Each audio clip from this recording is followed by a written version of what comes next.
Oh, you fancy, huh?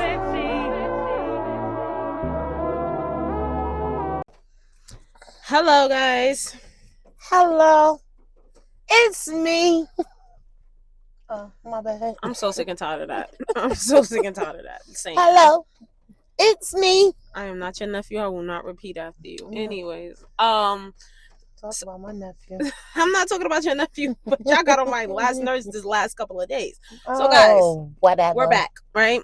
We was on vacation last week, baby. Cairo turned 3. Can't y'all on see Wednesday. the sun tan? We tanned up. Yeah, I was so many different shades of light. And I'm now not I'm just one complexion. Right. You see my tan? Look good, y'all. It look good. So But anyway, my baby turned 3 big 3. last Wednesday. Big 3. We got a 3-year-old now. And he's gonna take me through there. Take me through there. Take me through there. Pretty much. That's what it's given. Take me through there. Giddy up.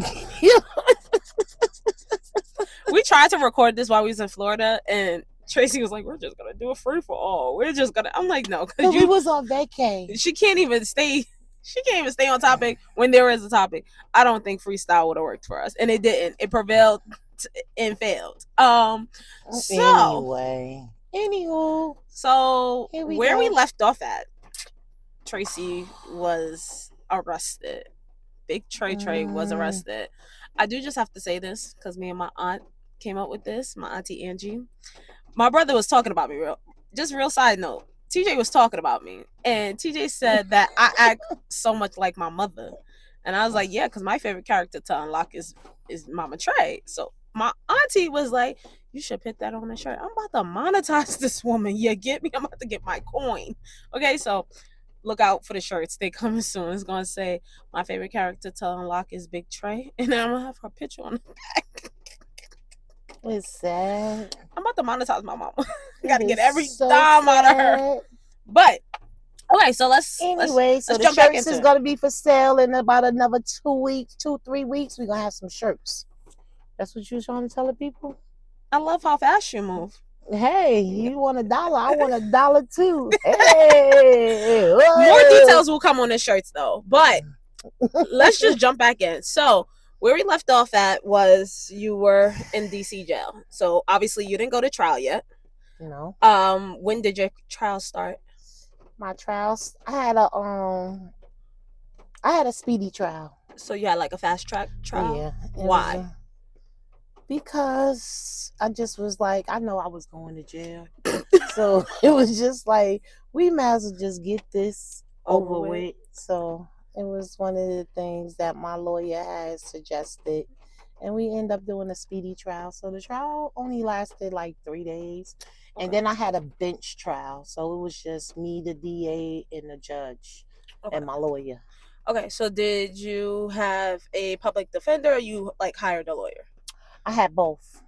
Okay. Because my lawyer, my hired lawyer, he wasn't able to practice in the District of Columbia. Okay. So since he wasn't able to practice there, and by the time his paperwork and stuff would have went through, I would have still been sitting in the jail, and it was going to take some time. Mm-hmm. So he was just like the standby lawyer as far as like a consultant? For the public defender lawyer that I had. Okay. And he was old. What, your hired lawyer or your public defender? My public defender lawyer. Oh, he was old. He was old. Okay. Do you feel as if, I won't say a fair trial because you said you had a bench trial, so it was just you, the DA, your lawyers, and the judge. So the judge was like your jury. Mm-hmm. You didn't want to. You opted out for a jury trial. Mm-hmm. Was that because you weren't from there? Yeah, and I felt like I wasn't gonna get a fair trial with because that's not your peers, technically. The people's from DC. I felt like they was gonna let it be known that I traveled into their state with the drugs, so I felt like I wasn't going to get a fair trial. They was going to find me guilty. And with them finding me guilty by trial, by a jury, I was facing 0 to 30 years. Okay. So that's a big difference. It's a big difference. Big difference. Yeah. Okay. And that was one of the reasons why I said I will go to trial, but I didn't want the jury, because if I was like, I'll get anything from 0 to 30. I'll take my chances on that. Mm-hmm. But they always had the plea of 10 years on the table. So why didn't you just take the plea deal? Because I wasn't going to plead to 10 years. I didn't want to do 10 years. I wasn't going to cop the 10 years. You still got like, okay, so right. Your logic at this time, though, was like, I could get anything from 0 to 30. So I'll take my chances there. Instead of going with copping with the plea of 10 years. All right. But like you said, you knew you were guilty. Like, you knew you were going to be found guilty. Yeah, no doubt. There's no way. The drugs was... I said the man was trying to flirt. You thought he was trying to flirt, baby. You thought. So at the end of the day, I was busted red-handed with it. So, like, I just wasn't going to cop to no 10 years now. If they would have gave me a plea for less than that, I would have took it. Right. But I wasn't copping in no 10 years. I'll take my chances at trial. And still ended up with 10 years. Still ended up with that 10. Okay. Mm-hmm. So, the logic's there. So, get the 1 year. What 1 year? What 1 year? The judge gave me. He held me attempted court. Yeah, let's get into that. Let's really just get into that real quick. So you saying you had a speedy trial? It was a bench trial. It was just him. Do you remember the judge's name? Judge Robert Lambert. No, Roy Lambert. Roy Lambert. Yeah, I believe that was his name, Roy Lambert. I know his last name was Lambert, Judge Lambert. Okay, I can tell you that much. All right, now you a New Yorker. Yes, ma'am. You from Brooklyn, bitch. You feel me? Brooklyn, bitch. Say it from your chest. Say it with your chest. Say it with your chest. I'm from Brooklyn, bitch. All right, so you said it was a 3-day trial. Yeah. All right, so obviously they presented the evidence. People testified. So who testified? The DA, the DEA agent. The agent. That was the only one that testified. Okay. And then, like, on my side, we had the You had character witnesses. No, I ain't have no character witnesses. I just had they had me speak to a psychiatrist. Oh, you was trying to go for insanity plea? No, I was trying to go for I ain't know no better plea. Like, oh, you was trying to like when they once they wait, it wasn't making no sense for a second. So I only know, like, when it's mental health involved, it's usually like an insanity plea. Like, they'll just try to not insanity, but they'll say because like as if like you have a development delay or something like that. So that's what it was. Okay, it was like that. They were saying that how because I was only 18 when I got arrested, so they was like I didn't like. You weren't fully developed. I wasn't fully developed mentally to make the decisions of knowing what I was doing. And then, like, the girls at the jail, they told me to play stupid to the men. And then they called me a mule in trial. They said I was a mule. So it was like, then they said something about I had an IQ of 41. I said I couldn't read, I couldn't write. I was doing I said all the things them people at that jail coached me into saying and said that it would help me at trial. Right. They ain't help me. I still got 10 years. Yo. Okay. They ain't help. I still got 10 years. All right. I got 10 years in 1 month. I was sentenced to 121 months. Okay. 5 years supervised release probation. Okay. All right, so, baby, oh my goodness. All right, so your trial's 3 days. Let's just get down to the sentencing. Oh, wow. It was ugly. It was ugly. Yeah, sentencing was ugly. All right. What happened? You know, when it was time to sentence, the judge sat there and he started, I want to say, not belittle me, but in a way I felt like he was because how he was speaking. Like degrading you. Yeah, basically, yeah. He had said that with this 10 years, with this 121 months that he sentenced me to, he expect me to get my GED while I was locked up. participating in the education program so I can be ready when I get released and have a better future or whatever he was saying. But in the same token, you know how they ask you, do you have anything to say to the courts before sentencing? That's where it got ugly. What did you say? What did you say? Okay, now mind you, Devon was only not even June. He wasn't like a full. He wasn't a year yet. He was still a baby. So wait, when did sentence happen? He was a year when I got sentenced because I got sentenced June 21st, 1991. Okay. And when the judge asked me if I had anything that I wanted to say, I had asked him, was it possible due to the fact that DC was a non-contact jail, would it be possible that I could hold my son while he sentenced me? And he said, no, Miss Hall, I sentenced you to 121 years. Months and 5 years supervised release. And the 121 months clicked real fast that was 10 years. It was like the math. I got it real fast, right, that you just gave me 10 years and you telling me in the same sentence that I can't even hold my son. So you know what? You take 5 of that 10 you just gave me, and if you die before you finish that 5, I'll start your shit all over again. And I walked out and I walked into the back where the holding cells was, and I slammed the door, and I'll never forget this marshal. His name was Mike. And Mike was like, you gotta go back out there. I said, no, the fuck I don't. He was like, yeah, you gotta go back out there because he wants you. I was like, who want me? He was like, the judge. I was like, he don't want me. And he was like, you gotta go back out there. It wasn't over. You made it over. I was like, it's over. He gave me my time. It's over. There's no more that he have to say to me. What else do he feel like he have to say to me? He said, you have to go out there and find out. So I went back to the door and I stood in the doorway and I was like, what else do you feel that you need to tell me? He was like, Miss Hall, I sentence you. I'll hold you attempt on my court and I'll give you another year. And I was like, oh, you just made me go out there for this motherfucker. Give me another mother. Man, take me back to the jail. Just take me back to the jail.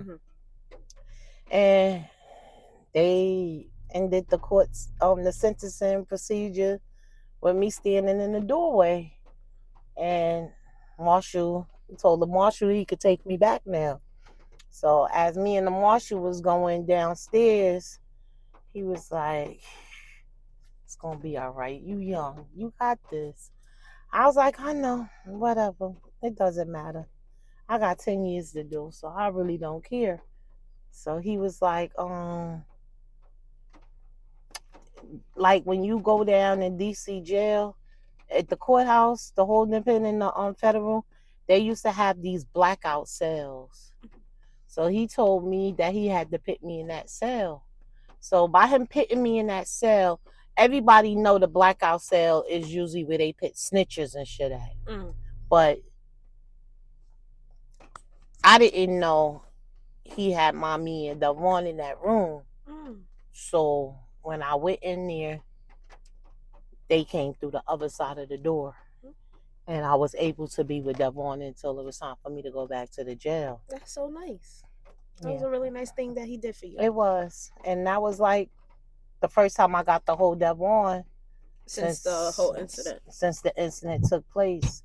Because he was a year now, but he was only, he was like 5 months, 4 to 5 months when I got locked up.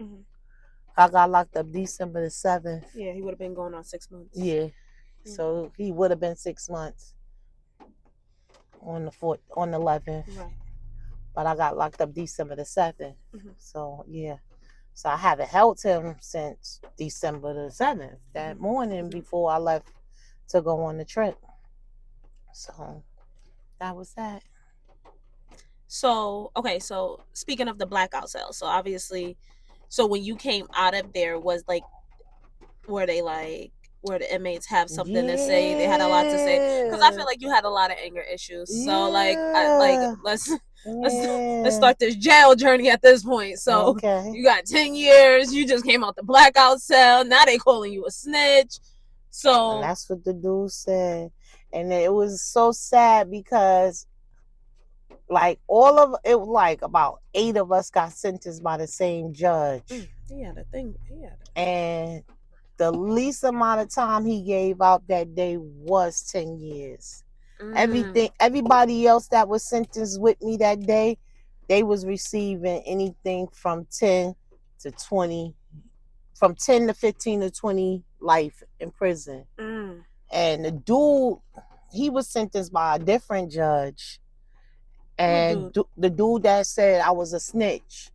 Because I was in the blackout cell. So wait, in the DC federal courthouse, the men and women are like not housed together, but y'all housed on different sides, but y'all all were able to see the blackout cell? Yeah. Because they're on one side and we was on the other side. Okay. Like, so they separated us, like we wasn't in holding cells together. No. We was in different holding cells. But then like the blackout cell was in the middle. Yeah. Okay, like, gotcha. So the blackout cell is like all the way at the end. And when you come through, you know, you see the blackout cell when you're coming in. But you never know who in it because they could take you, just like I said, mommy and them came through the other door. So it was different ways that they could pick a person in that cell. Gotcha. But I went into that holding cell from inside where everybody else was. Gotcha. Okay. So the dude was like, oh, she a snitch. That's why she in that cell. You know she snitched.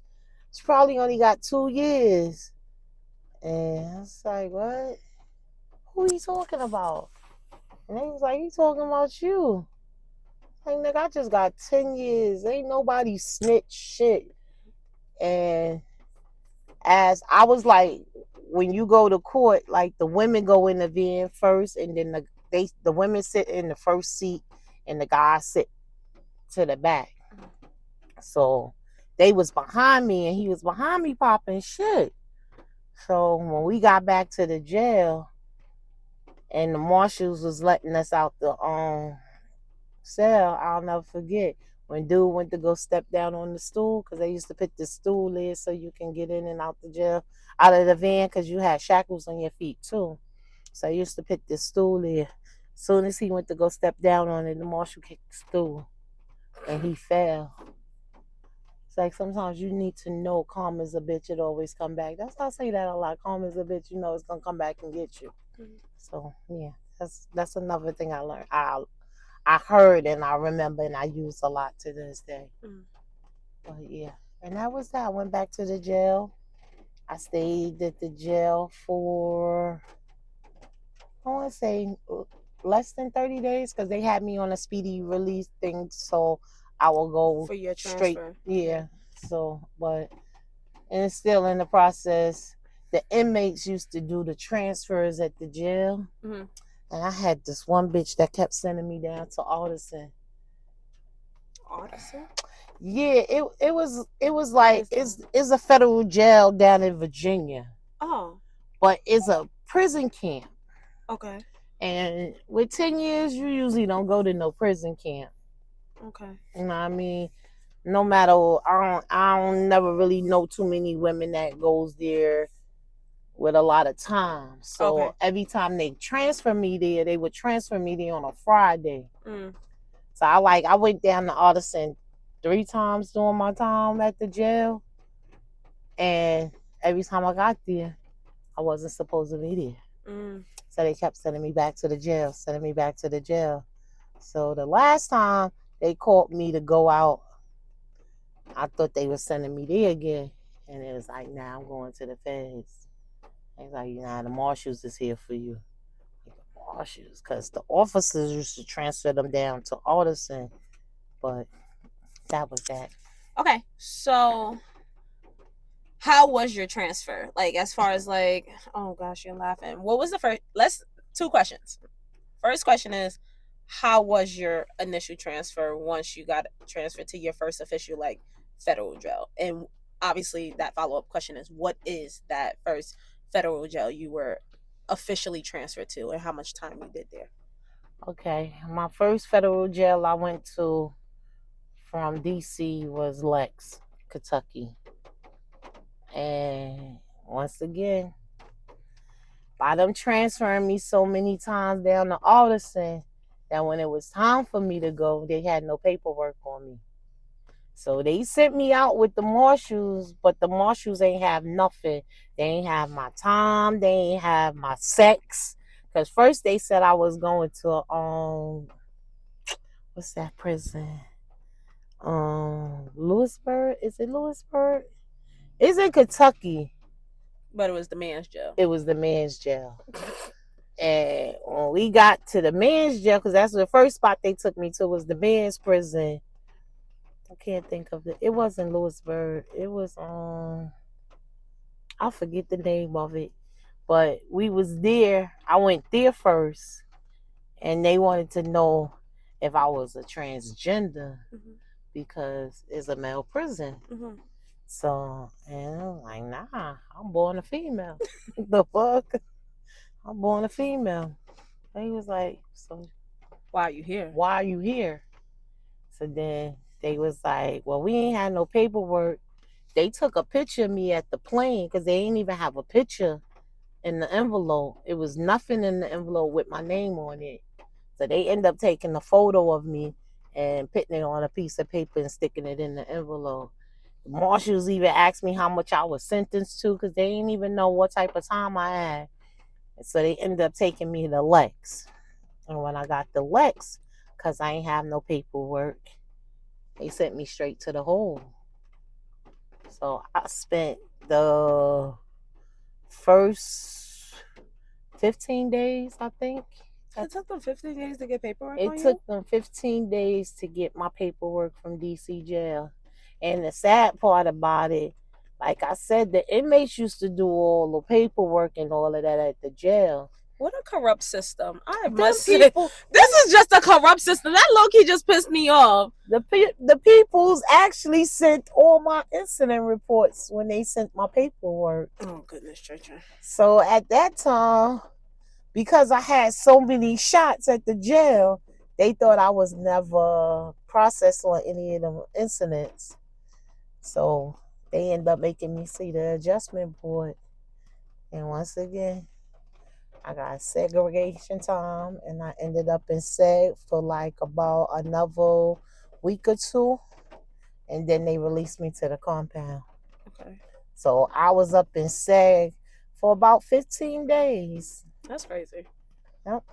And then I went into population, and then I went back to seg every other day, it seemed like. But it was like, for my first 2 years, I did it on lockdown. Like, I could get out on a Saturday, and I was right back in there Monday morning. Okay, so when you got down to Lex, did you already know people there? Mm-hmm. Is that where Nicole went? Mm-hmm. So Nicole was already in Lex when you got there? Nicole was already in Lex when I got there. Okay. Like, everybody that was at DC jail was damn near at Lex when I got there. Okay. Because that's where they used to send the state prisoners to. When they had a lot of time, they would send them to the feds to do their time. And then DC had a recall, and they brought all of their peoples back to DC. I guess they built a jail or something for them down there. Right, they built a bigger state jail. And they end up sending all the DC people that had the state time. The 3-digit, the 3 zeros at the end of their number. They went back to DC. Okay. So I stayed in Lex from 91 to 96. Okay. And is this where we meet all the characters that I know and love today? Like Beefy. Well, Beefy, Michelle. Simone was at Lex. Beefy wasn't at Lex. Michelle wasn't at Lex. They came to Danbury. Okay. I met them in Danbury. Okay. But Simone, I know Simone from Lex. We started out together. And did y'all get transferred to Danbury together too? She went to the camp before I went to the camp. Okay, but like in the end, y'all both was in Danbury too. We both was in Danbury at the camp together. Cause when I first went to Danbury, we went to the federal prison. Cause they had just moved the men out of it, and they moved the men out of it, and they gave Danbury FCI to the women. Okay. Because the women that was already in Danbury, they was at the camp. Okay. But the men used to be in the FCI. Okay. So I came on the very first shipment from Lex to Danbury. To campground or whatever. And that move was to bring East Coast closer to home.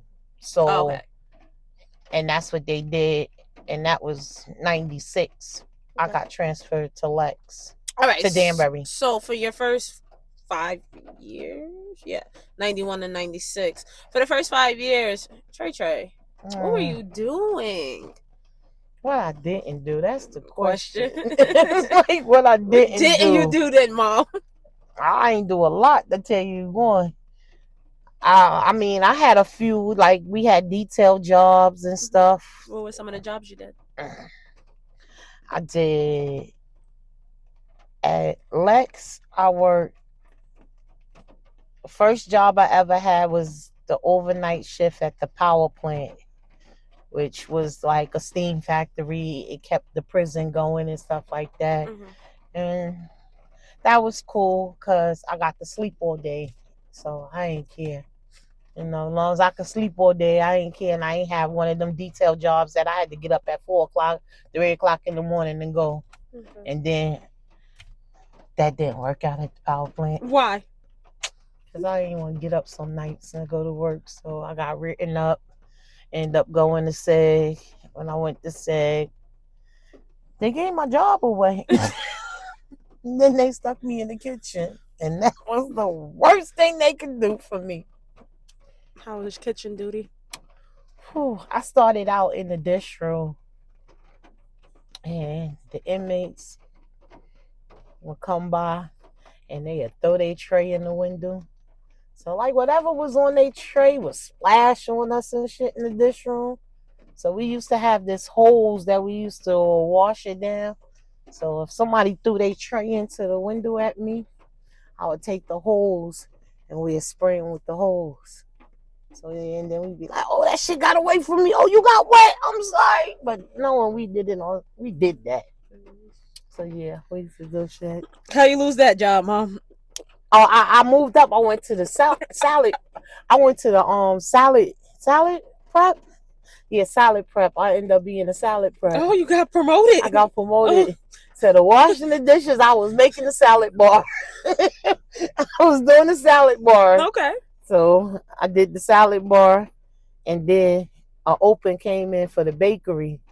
So I asked. We know Trey loved to bake. Right. I love me a baked good. I need some peach cobbler now you talk about it. I'm just saying, like, I know my mama loved to bake. And that's why I'm so big now. So I can't lose no weight, girl. But I ended up in the bakery. And when I was in the bakery, it wasn't nothing in the kitchen that I wouldn't take. So let me start there. Because, like, that was your hustle. Mm-hmm. The kitchen was your hustle. Everybody needed tomato, or onion, a block of cheese. Everybody needed that on the compound. So people used to pay for it because they were scared to take it out the kitchen themselves. Mm-hmm. So there we go as workers. We walking out the door with it. So yeah. And then while I was in the bakery, me and the head baker, we couldn't get along. We couldn't get along to save our lives. So I ended up losing the bakery position and ended up being a prep cook. Mm-hmm. So now I'm working the grill. So like when you come in, like, no, I went to the serving line. You don't know where you went. I went to the serving line. No, from the bakery, I went to the serving line. And when I was in the serving line, that was bad because I'll never forget the white girl asked me to get her some pepperoni from the kitchen. And I asked her how much pepperoni she wanted. And she told me, she's like, if you can get the whole bag, I'll take the whole bag. I was like, all right. And here I go, walking out the kitchen with a 5-pound bag of pepperoni. Now, why would you do that? And I got caught. And the adjustment board made me pay for the pepperoni. I said, you gonna pay for this shit. Yo, they made you pay for the pepperoni? They made me pay for the pepperoni that I got caught stealing out the kitchen. Yep. Because I hustle in the kitchen. What? It wasn't nothing in the kitchen I wouldn't take. If it wasn't bolted down, it was up for grabs. It was up for grabs. We used to walk up out of there with everything. Yeah. All right, so after the serving line, you go where? Food prep, you said? No, then I became I went to the serving line. I went to food prep, and once I stole the pepperoni, I was kicked out of the kitchen and I couldn't work in the kitchen no more. So my next job was where did I go from there? From the kitchen, I went to be a orderly on the unit. What you did there? We used to clean the TV rooms, clean the stairwell, clean the bathrooms, pull the trash, and stuff like work. That. Basically, yeah. Okay. After the orderly, I went to Lex. Okay. I went to Danbury. I was transferred to Danbury. All right. So Lex, those first 5 years, it was a time though. It was a time. Yes, it was. So, did you get into? You used to tell me growing up, I'll give you a sock party.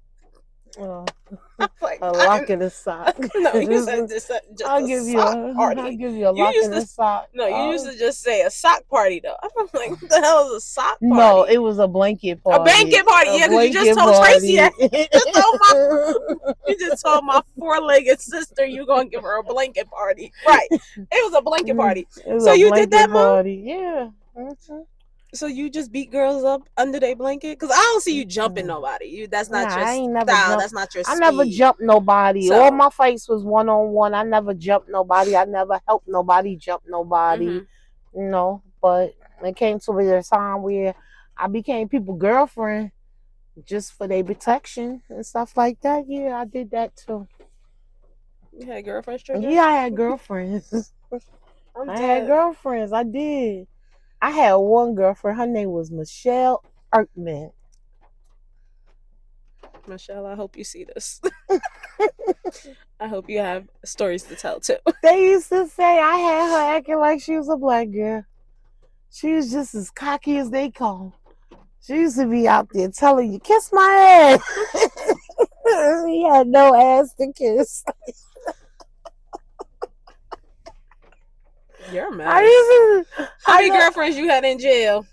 It was Michelle. It was not Michelle. I was thinking of Nico. No, not Nico. No, I was thinking of Nichelle. Oh, nah, Nichelle ain't no damn girlfriend of mine. No. I was just when I was saying where did you meet all the people I know and love now? I said Michelle, and I meant to say Nichelle, not Michelle. Yeah, Nichelle. I ain't never hear this Michelle. I just want to also put out this disclaimer. I knew nothing about a girlfriend. I thought my mom was on the straight and narrow path. I was on the straight and narrow path. I was strictly dickly when I was in prison. The fuck? I don't know what you talking about. I'ma still claim the fact I was strictly dickly when I was in prison. I just had play girlfriends. Play girlfriends. Play girlfriends. That's what you call it? Play girlfriends? And my play girlfriends. Play girlfriends is crazy.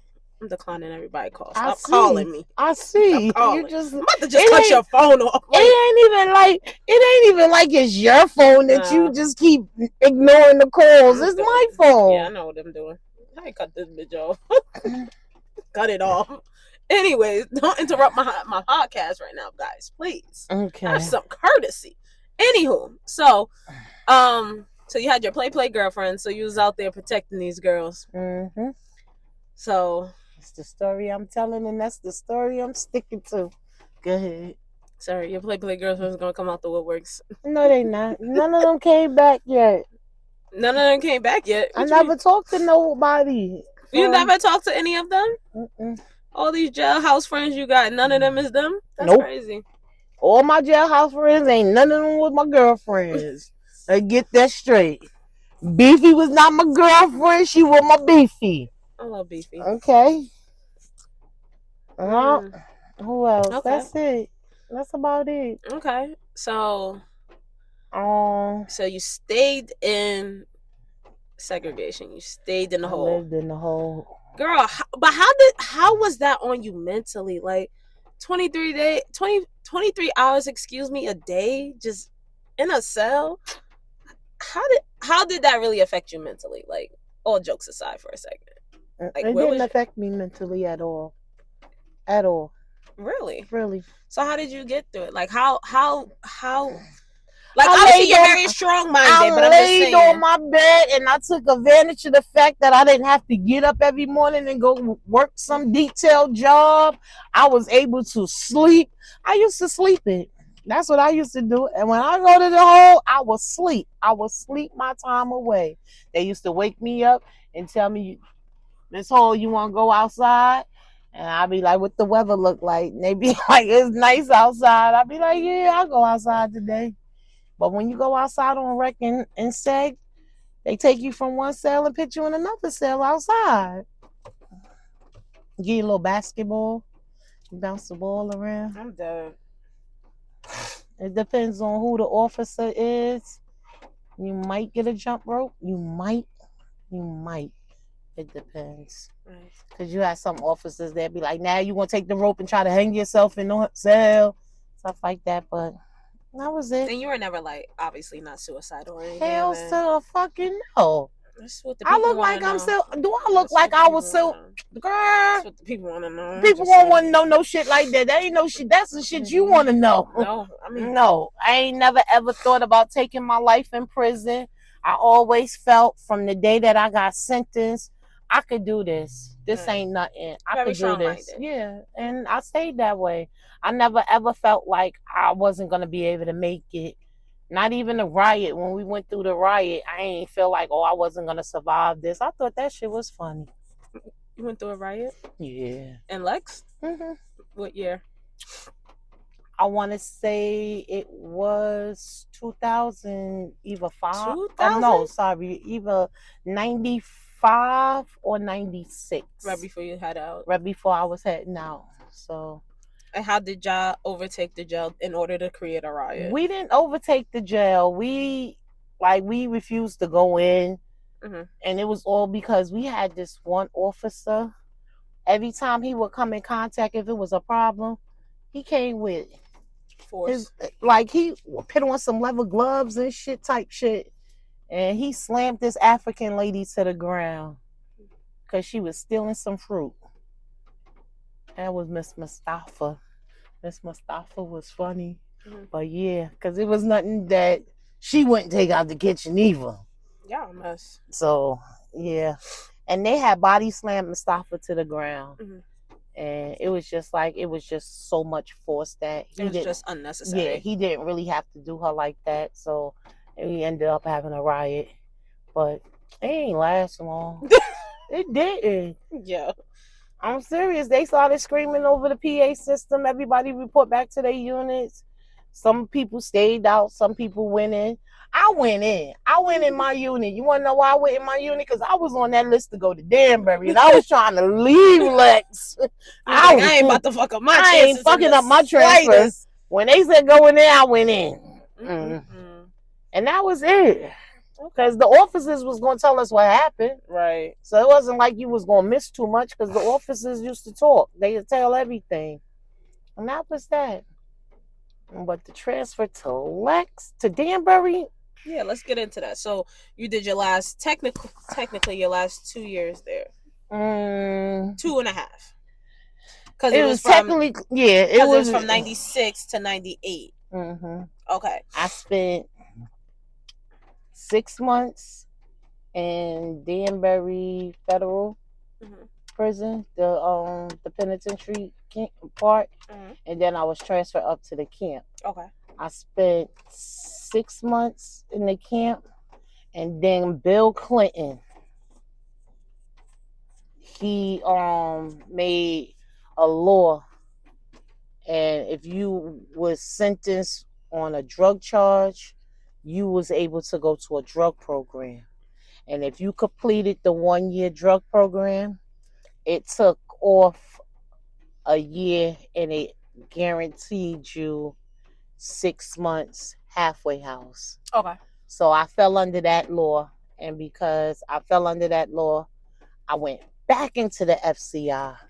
But I went back into the FCI for the drug program because that's where the drug program was. Okay, gotcha. So I completed my drug program. And the day that I completed my drug program, my unit manager sent my ass back up the street to the camp. So it's like he wouldn't let me stay a night or none of that. He was like, you graduated, you're leaving. And he sent me back up to the camp. I got back up to the camp. I think I had like less than 4 months to go before I was going to be released for my halfway house. Nice, Mom. So I did that and went back up to the camp. And I think I went back up to the camp and I went back up to the camp. Was I on grounds before I went into the FCI? Yeah, because baby, I want you to tell that story. Oh. Because you gotta tell that story for sure. When I used to work. Okay, my detail jobs at the camp was, I had a few of them too. Like, Tracy, you in the job. That's why to this day, baby, my mama will quit a job. She don't give no fuck. My mama be like, it ain't serving me no purpose. Fuck y'all, I'm out. My mama will quit real quick. She do not care. Listen, I was always told, if you don't like what you do, you shouldn't do it. So on that note, dear, I don't like a job. I'm quitting. Hell, I'm staying for.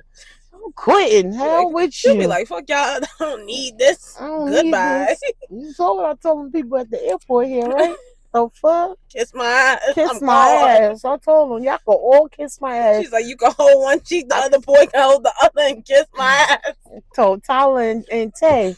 Oh my gosh. You and Tay both can grab a butt cheek and y'all both can kiss my ass. Oh my goodness. All right, so let's go. You saw your job detail. Go into your job detail real quick, because while we was in Florida, guys, right? We went to Denny's, we ate. My mama thought it was a bright idea to stand up in the people them grass. and the fire ants got to eating that ass. So it made her think about when she was in jail, and one of your details was what? You worked the grounds, you worked like landscaping kind of, right? Mm-hmm. Okay, go ahead. Tell that story. Okay, I was working landscaping one day, and my supervisor at the in grounds, I pissed him off, so he gave me a fucked up. Everybody off. He gave me a fucked up detail for that day, and he gave me the weed whacker and told me I had to go weed whack the hill. So when we got into the trucks, because we used to get into these trucks and our equipment on in the back, and we'd get in, and the girl drove me up to where I was supposed to weed whack. And I weed whack, I did, but I forgot to take some string. And the girl's supposed to come back around and check on us and, bring us some water, shit like that. Bitch ain't never come back. So I sat down on the little rock and shit after I done weed whacked the area, and I got attacked by fire ants. So I end up stripping out of my jumpsuit trying to get the ants off of me. And next thing you know, my supervisor was coming because the patrol officer called and let it be known that I was out there stripping out my clothes. So when my supervisor pulled up, I'm standing there in my bra and with my jumper halfway down off my waist. And he was like, what are you doing, Tracy? I was like, I'm being attacked by fire ants. He was like, you being attacked by what? I said, these ants is biting me. Look at me. And I had bite marks all up my legs, all over me, because I was attacked by the fire ants because I sat down on the rock after I weed whacked the area. You sat on their home, Mom.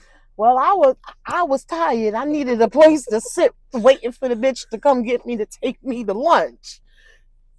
So I ended up getting in the back of my supervisor truck, and he ended up taking me back down to the shop. I put my little weed whacker away, and then they got on the bus and we went back to the camp. I went and took a shower and told them I wasn't going back to work. I quit. I said I'm not doing that job no more, and I ended up getting sent to construction.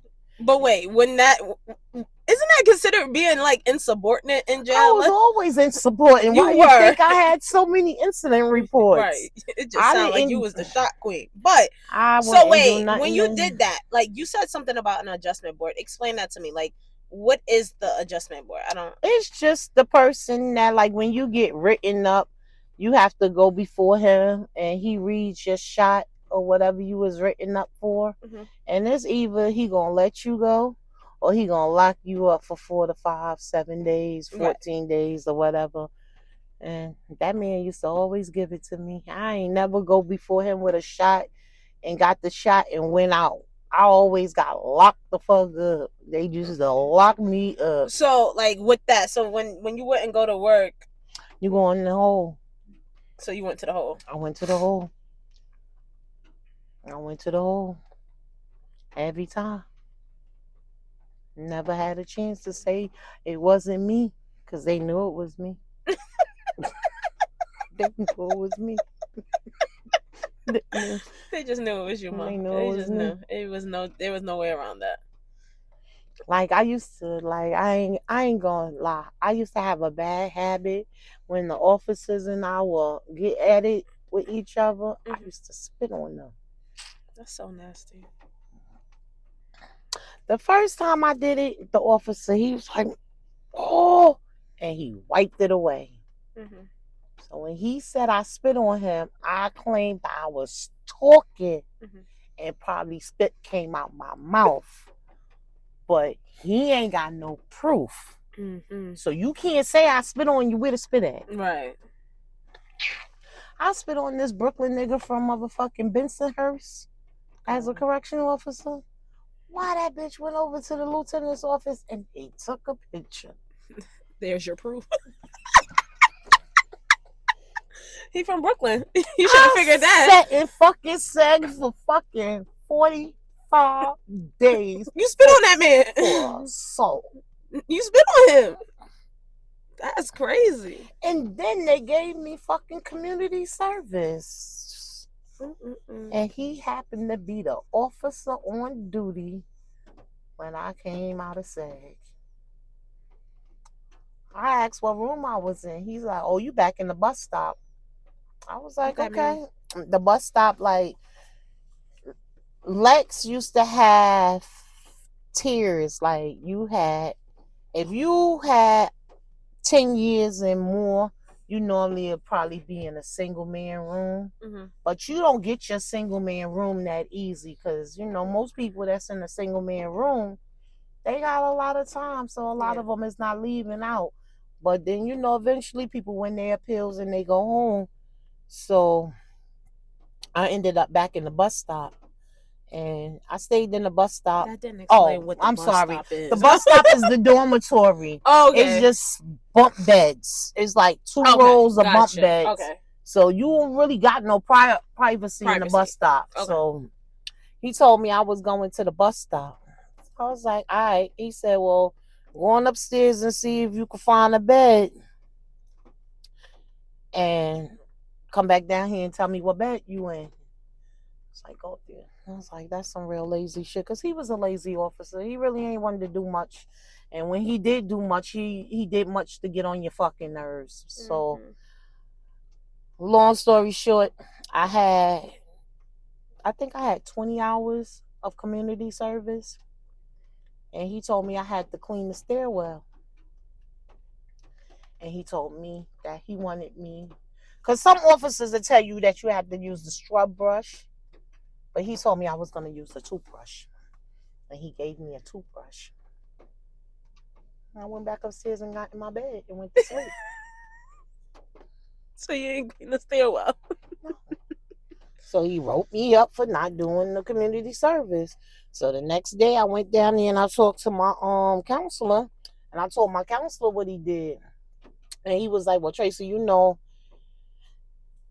it's up to the officer on what you do with your community service. I said, well, he told me I was going to scrub the stairs with a toothbrush. So, I got to go to the adjustment board because I got a shot. He was like, no, I'm going to hear that shot. So he heard the shot and he started giving me my details of what I had to do after work, whatever. Right. This is what you do. So because it was retaliation from that officer for me spitting on him. Right.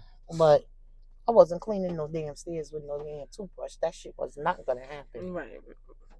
But then that was it. And once I went to Lex. You mean Danbury? Danbury. I had meddled down a lot. Because what I was now, 20, 23, 24? You wasn't such a hot girl no more. You wasn't heated. I wasn't heated. Were you angry? Like, yeah. But I was more angry with myself than I was angry with the situation. It was more like I knew better. I shouldn't have did it. Right. I was whatever the situation was. It really fell on me. So if anything, I was mad with myself. But when I first went to prison, I was young. My mind frame was, okay, I'm going to do time and time only. Judge didn't say anything about getting on nobody detail, because that's what I first used to tell him when I got in there a lot. Judge told me I ain't had to do that. The judge didn't say I had to do that. The judge said I had to do 121 months. I used to be like, I'm calling my lawyer all the time. And my counselor was like, but you have to work here, right? Inmates run the facility. Y'all keep things moving. Y'all keep things working. You have to do a detail. So it was it. And then that's when I went to the kitchen. When I was in the kitchen, it was all fun. Even I used to hate getting up, and I used to fuck up their counter a lot because they thought I left out the building to go to work. Kitchen count fucked up and unit count fucked up. Where you at? In the bed. In the bed. Sleeping. Miss Daniels was the only officer that would never write me up for being on the unit when I was supposed to be in the kitchen. She used to tell the kitchen, I'm a counter. Y'all put on y'all count, and when count clear, I'll have her come over to the dining room. So that's how that used to go. She about the only one that wouldn't write me up, Miss Daniels. She was mad cool. Okay, so like she was my officer for Lex, and my officer for Danbury was Mr. Perkins. Okay, that's what's up. Mr. Perkins was my dude. It doesn't sound, like some people tell a jail story and it just sounds so like feds, gruesome. Like, I mean, I guess the feds is not that bad. I mean, have that story. I don't really think anybody go to the feds and it's not like, not necessarily easy, but it doesn't seem as gruesome as like state time. Like state time seems to be harder. Like as far as like, I don't know, you ain't never do state time. I'm just saying from like stories that I've heard, like it sounds like state time is like where it's harder at. Like fed time, it seems like y'all be just in there just bullshit. Y'all it's a breeze for y'all. Like it's not my federal friends. I don't even know how half of them in the feds. How do you have a federal charge? They soft. They soft. Like I don't see them like. We was cool. That's what you get for talking about my peoples. They should have invited me to Baltimore for the boat ride. Oh, you're still on the boat ride? Forget y'all. I don't need this in my life. Anywho, so okay. So back to Devon though. Like being a young mother, you're locked up. Like Devon's being raised by grandma and your sisters, basically. How often, when you were in Lexington, did you get to see Devon? Or you didn't get to really see him because of how far they were being in New York? Ellie made the trip. Ellie came out of the 6 years I was in there. I got to see him for, I want to say, 4 times while I was there. That's hard. So yeah. Did other people like have their kids come a lot more Yeah, a lot often of people have visits, but due to the fact I was so far from home? from home, it was like rough on the family to get up there, but they did make it when they could. So I did get to see them. And then the fact my sister, I must give her flowers for what she did because Ellie did make that trip. She would make that trip to come see me with him. And when she would come, like I guess she'll leave New York on a Thursday, get there Friday, and I'll get that Friday visit, and then she'll come back Saturday, then she'll come back Sunday. So I would get the weekend visit. She would come and stay, and I would see him. But the hardest part it was always when they was leaving. Like I used to find it to be hard. I used to find myself in seg every time they left.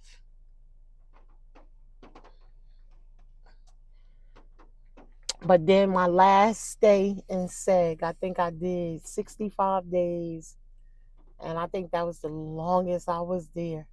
And the only reason I was there that time for so long is because I kept getting written up while I was there. Like I seen the adjustment board when I was in sec like about 7 times. One time. And what were some of your write-ups for? Spitting. Just spitting. You gotta stop spitting. Flooding my tear. Myself. Yeah, I used to flush my towels and my blankets in the toilet. Sometimes them shits used to be Hoover vacuums. They suck down everything. And then sometimes they just say, fuck it, we just gonna clog. I used to flood myself. They would write me up for that. And they'd write me up for throwing my tray. So when you was in seg though, you didn't get visits? No. You get visits. If you got a visit, they will let you have your visit. Because one thing about Lex, it was so far, so for people to come see you, but you just went to your visit in shackles and handcuffs. So you had a feel like that with the one? No. No? I had no visits when I was in sec. It was like so after what, that were you like 65 writing days, letters. We did a lot of letters and phone calls. Like I said, that 953 number, that was the phone number for when I was in jail. I used to call home collect to that number. 718-953-5128. That was the number. That was the number. My if mama, you know that's the house number. You can always call 1651 Carroll Street, apartment G2 at that number. My mama had that number for like damn near the whole time I was locked up. No, matter of fact, the number changed because it used to be a 718-467. Was it 5134? I think was our first phone number, and then the number changed. And I don't know. It became the 953 number. I had that number since maybe I came out the womb. Grandma had that number all the way until she passed. Yep, we had that number all the way until she passed. She had that number for years. So all right, so I'm gonna switch gears just a little bit, right? Because during your time, Grandma got diagnosed with cancer. Yes. What year was that? That was 90. I was in Lex, so no, I was in Danbury. No, I was in Danbury, so that was 96. Was her first diagnosis with cancer. Okay. How did that make you feel? Well, truthfully, I didn't know much about cancer at that time. Okay. So, like, I had no clue or certain things, what she was going through or anything like that. But I was mad because they didn't want to tell me. And Devon told me. I was talking to Devon on the phone, and he kept saying, Grandma Titty sick. I'm like, Grandma Titty sick? What you mean? No, Grandma Titty sick. Grandma got a sick titty. So I guess that's what she told him. Right. And that's how he repeated it to me. So then I asked, and then she was like, oh, it's over now. It's like, what you mean it's over now? She was like, oh, I had the surgery already. It's like, what? She was like, yeah. they went in my nipple and took it out. I'm like, they went in your nipple and took it out. She's like, yeah, it was just like a little seed. It was real small. They removed it that way. And then she went into readmission for about almost 15 years. And then she was diagnosed again. But yeah. Was that hard on your prison sentence though? Like, well, even with though her they being sick, yeah, like I said, I didn't know No. about it. Yeah. Like she already had the surgery and everything by the time you found by out. the time I found out. So it was like she was already recovering Right. from it. And like I said, and then that following weekend, they came up to visit me. I still got the pictures. You do have those pictures. That's I when you did. holding across her chest. Because her chest was her chest was still swollen. swollen, and it kept popping her shirt open. Yeah. And she's like, "When you got my titty all hanging out," I was like, "Mommy, I'll hold you." And I Mhm. hugged her, and I had my arm over it so you couldn't see that her shirt was bust open in the front because the titty was swollen. The titty was big, so yeah. But I think that was probably about the hardest part of my sentence, is knowing that she was sick and there was a chance that I could have lost her while I was in prison. Like I didn't want that. I didn't want to have to come home to her funeral and have to be in shackles and stuff like that. I think that would have really made my sentence really hard, to know that I lost my mother while I was locked up. Yeah. So I'm grateful that she hung in there and she fought and she did all what she did to be home when I came home. So I was grateful for that. That's about it. Okay. You don't have a bad sentence. Wasn't that rough? It wasn't rough. I told you I had a cakewalk when I was in prison. It was fun. We used to have fun. Man, look, I'm gonna Stop glorifying jail, please. I'm not glorifying jail. I get that's your experience, but don't say my experience was not bad. I didn't have a bad experience in jail. I ain't come home cut from one side of my face to the other side. Like I ain't go through none of them things. Like you know, federal prison don't seem like it's like that. Like state prison sounds like it's like that, but it's like state kind of rough. That's what I'm saying. Like I've never really. I know DC jail was rough. Yeah. I told you that bitch stepped in that cell in that shower on me. That bitch got beat with that motherfucking sock in the sock. She had that blanket party. She didn't get a blanket party. Oh, she just got the sock. Yeah. Okay, gotcha. Jeez. Yeah, but nah, I had fun. I ain't even gonna lie, I had fun. I tell people to this day, even when you see us when we all get together and stuff, like even though y'all stories are like funny, like yeah. Like when Simone will tell me about y'all smoking weed in jail. I'm like, this is contraband. What are you talking about? She's like, Ellie was the culprit. Not you throwing my aunt under the bus. Ellie used to come visit me and bring the weed, and Simone would get a visit. We used to plan it. Right. Like, I'd be like, yo, my sister coming this weekend. She's like, all right, I'm gonna call my brother and tell my brother to come up here. Her brother used to come. He'd be in the visit for a hot second. As soon as Ellie passed Simone that weed, Simone was ending her visit. Yo, I got to go, bro. Thank you for coming. I love you. And she will bounce with the weed out the visit. I'm going to finish my visit. I'm going to take my whole visit. Right. Like, you know what I mean? 4:00. Well, visiting hours was from 8 in the morning to 3 in the afternoon. Ellie used to get there like around 10, 11. And I would visit from 11 to 3 o'clock. Right. And then when my visit was over, I come out that visiting room. Simone used to be right here at the stairs looking at me like this, bitch, let's go. She have it already rolled up. Which I was rolling it in.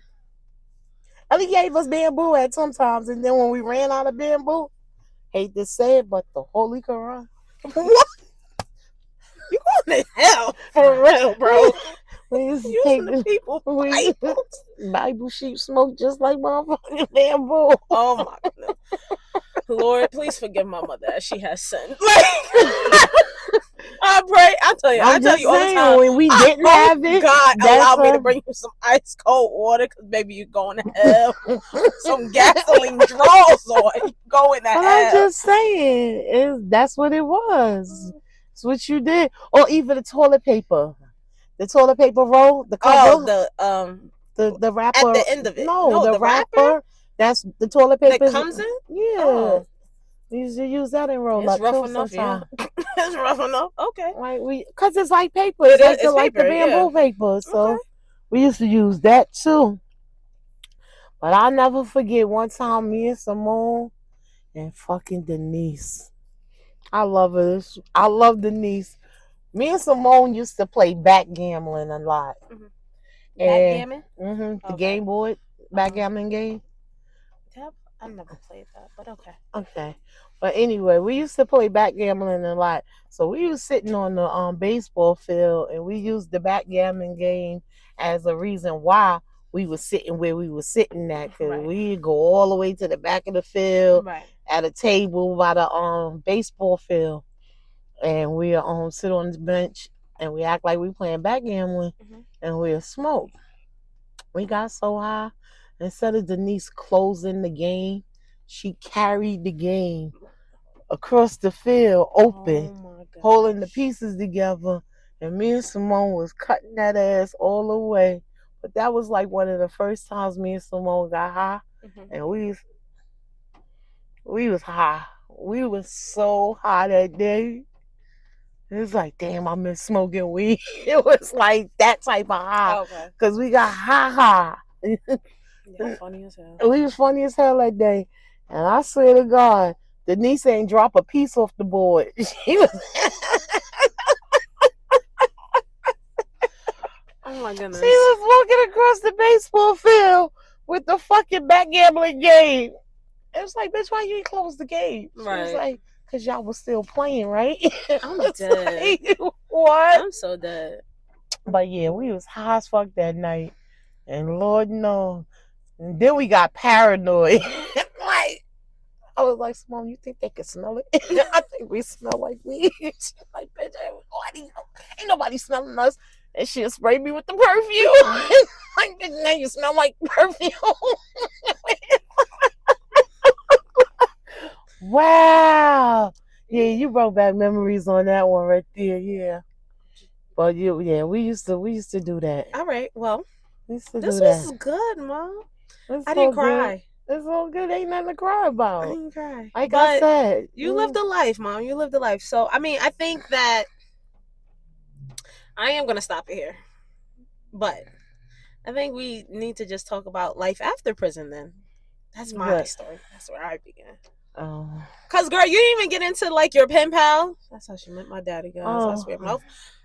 FYI, for nobody that know, both of my parents are federal criminals. I'm a product of what y'all wasn't even supposed to make me. I wasn't even supposed to be conceived. We're gonna have to get into that story though. But that would be my mandatory halfway house. Yeah. So we'll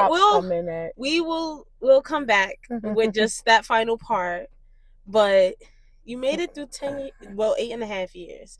You know, thanks to that Bill Clinton thing, you got out early. But yeah, because like it's really based on that I was gonna do the full 10 years because all of them incident reports. It's like when you get the incident reports and they take your good time. Yeah. Like, and the feds, they can't take what you earn, but they can take what you got coming. So basically, I started getting shots from the jail. So they started taking my shit as I was coming in. You know what I mean? So I had lost all my good time at a time. My originally release date went from 90. I was supposed to be released in 98. You were released in 98? Right, but I was supposed to be released in 98 on the original, but I lost all my good time. Oh. So I was supposed to be released in 2000. Oh, okay. So you basically lost like 2 years worth of good time.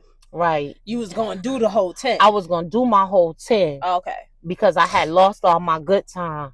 But once Clinton came with that law, that what gave me the 1.5 years back. Okay. Because it was automatically taking a year off your sentence, and it was guarantee you the 6 months halfway house. Okay, because some people didn't get their full 6 months halfway house. Some people used to get 3 months halfway house, 2 months halfway house, 1 month halfway house. Right. Like I would have never took a 1 month halfway house, nigga. I'm going to max out. Yeah, just you max know what out. I mean? I'm going Yeah, home. I'm going home. Like, I'm just going home. But I ended up taking my 6 months halfway house, Okay. and that's what got me home in '98. Okay. But I was originally supposed to, like, after losing all my good time, my release date was 2000. Okay. All right. Well, guys, it's getting dark. We're in the car. It's raining here in Georgia. I'm gonna stop it here, and we'll be back. I think I'm gonna give y'all 2 episodes this week, because I owe y'all. I owe you a week of episode because of Kai's birthday. So, stay tuned for that. But I think that conversation will talk about life after prison. Whatever. You just want to talk about you. You just want to bring you in the picture. That's where life starts. But you know we gotta tell all the story though about you, right?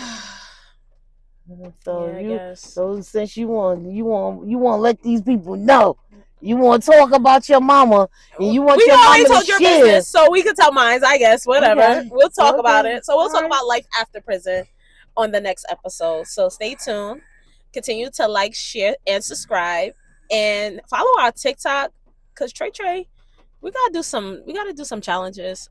Trey can dance, guys. I'm teaching her. The fuck I can't. I'm teaching her. She's a twerking machine. No, I be trying. She be bouncing. I be bouncing. I don't twerk. I bounce. It bounce. I got to bounce with mine. I don't got to twerk. It don't wibble wobble like that. It just go up and down, up and down, up and down.